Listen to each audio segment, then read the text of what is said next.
Jesus answered them, "Render to Caesar the things that are Caesar's, and to God the things that are God's."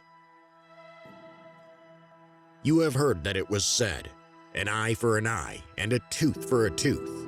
But I tell you, don't resist him who is evil, but whoever strikes you on your right cheek, turn to him the other also.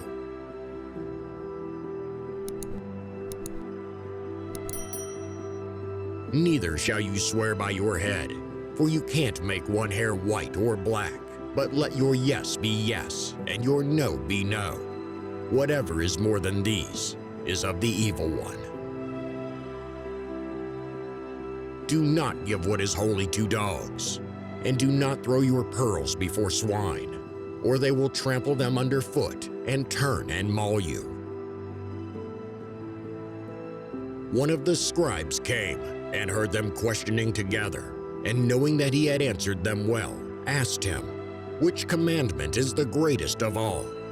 Jesus answered, "The greatest is, 'Hear Israel, the Lord our God, the Lord is one. You shall love the Lord your God with all your heart, and with all your soul, and with all your mind, and with all your strength.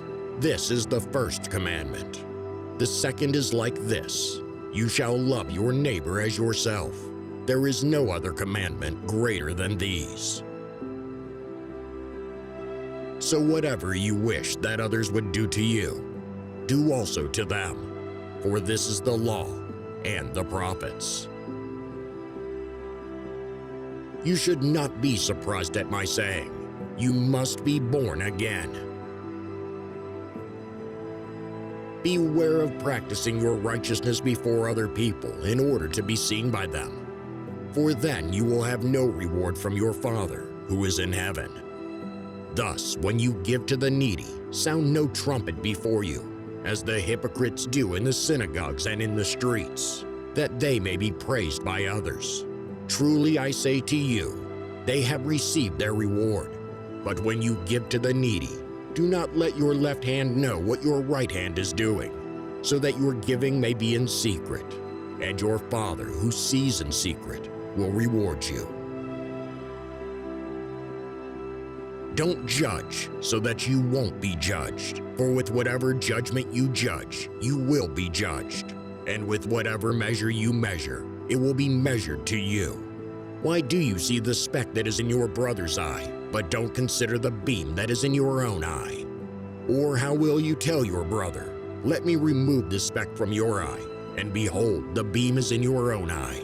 You hypocrite, first remove the beam out of your own eye, and then you can see clearly to remove the speck out of your brother's eye. Beware of false prophets who come to you in sheep's clothing, but inwardly are ravening wolves. By their fruits you will know them. Do you gather grapes from thorns or figs from thistles? Even so, every good tree produces good fruit, but the corrupt tree produces evil fruit.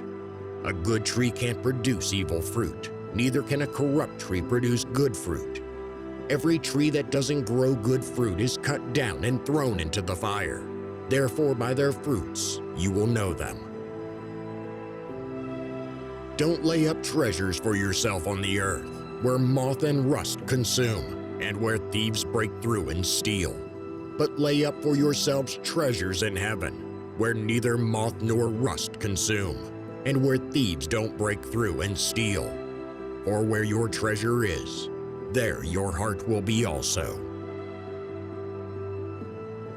So do not worry, saying, "What shall we eat? Or what shall we drink? Or what shall we wear?" For the pagans run after all these things, and your heavenly Father knows that you need them. But seek first His kingdom and His righteousness, and all these things will be given to you as well. Therefore do not worry about tomorrow, for tomorrow will worry about itself. Each day has enough trouble of its own. Then the king will tell those on his right hand, "Come, blessed of my Father, inherit the kingdom prepared for you from the foundation of the world. For I was hungry, and you gave me food to eat. I was thirsty, and you gave me drink. I was a stranger, and you took me in. I was naked, and you clothed me. I was sick, and you visited me. I was in prison, and you came to me. Then the righteous will answer him, saying, Lord, when did we see you hungry and feed you, or thirsty and give you a drink? When did we see you as a stranger and take you in, or naked and clothe you? When did we see you sick or in prison and come to you? The king will answer them, Most certainly I tell you, because you did it to one of the least of these my brothers, you did it to me. Enter through the narrow gate, for wide is the gate and broad is the road that leads to destruction, and many enter through it. But small is the gate and narrow the road that leads to life, and only a few find it. If I then, the Lord and the teacher, have washed your feet, you also ought to wash one another's feet. For I have given you an example, that you should also do as I have done to you. Most certainly I tell you, a servant is not greater than his Lord, neither is one who is sent greater than he who sent him. If you know these things, blessed are you if you do them.